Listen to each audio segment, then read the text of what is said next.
Bhojpuri industry के superstar Khesari Lal Yadav और काजल राघवानी के बीच में जिस तरीके से विवाद छिड़ा है वो वाकई में काफी ज्यादा चर्चाओं में बना है। लेकिन इन सब के बीच में अब काजल राघवानी के इंटरव्यू पर खेसारी लाल यादव के फैन की तरफ से भी अलग अलग कमेंट्स आने शुरू हो गए हैं, जिससे साफ जाहिर हो रहा है कि एक बार फिर से खेसारी के फैंस काजल राघवानी पर जम के बरस रहे। उनमें से एक फैन ने कमेंट किया है जिनका नाम है पुष्पेंद्र शर्मा।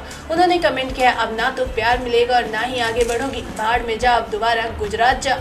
इसके अलावा अगर बात करें तो दूसरे फैन ने जो कमेंट किया उसमें है सत्यम यादव ने, जिन्होंने लिखा है खेसारी लाल यादव नहीं होते तो आप इस समय जिस मुकाम पर खड़ी हैं वहां खड़ी नहीं होती, तो काजल जी अपने समय को भूलना नहीं चाहिए।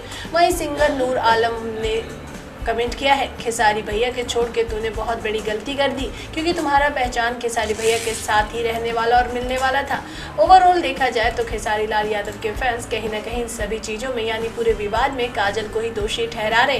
लेकिन आखिरकार क्या है बड़ी गलती और किस वजह से इन दोनों के बीच में छिड़ा है विवाद, ये तो खैर वक्त आने पर ही पता चल जाएगा। लेकिन तब तक भोजपुरी से जुड़ी तमाम खबरों को जानने के लिए अभी हमारे चैनल को सब्सक्राइब कीजिए और बेल आइकन का बटन प्रेस कीजिए।